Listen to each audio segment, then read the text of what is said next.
रही मते सही प्रकार आश्वासना मिली से दलर एकदम जे मुख्य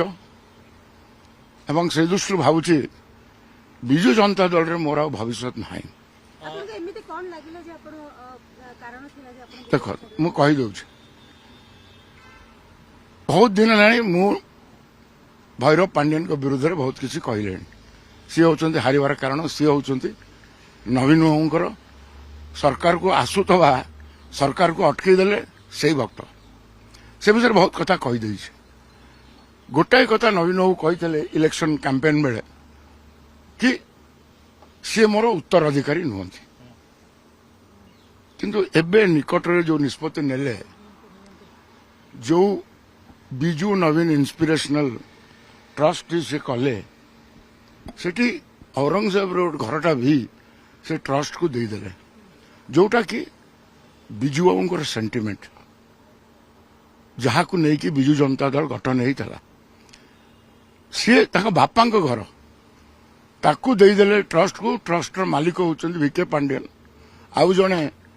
अपरिचित ओडिशार लोक संतृप्त मिश्र एवं जड़े सीनियर एडवोकेट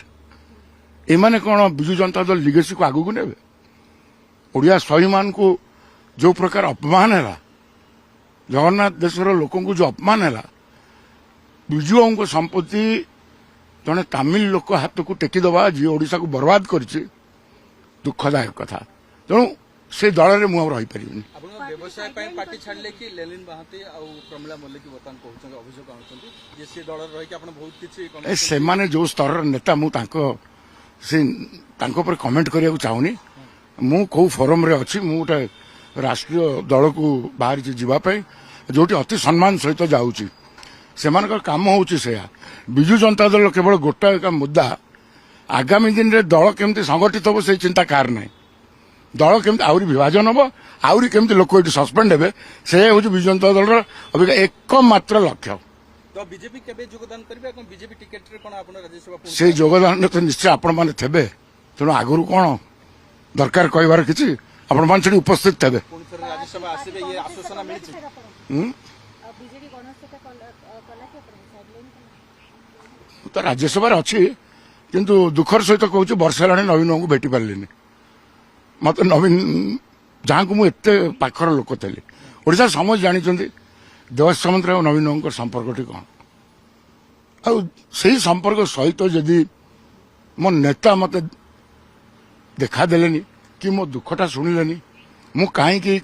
कथा गुड़ी कहली मो मो मुहर सीना कहली कोटी कोटी विजु जनता दल कर्मी कथाटा को मो पार्टी जरिया कहली मो मुह जरिया कहली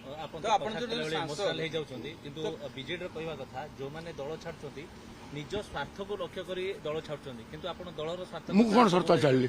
मु तो बीजेडी रो सांसद थली स्वार्थ छाड़ली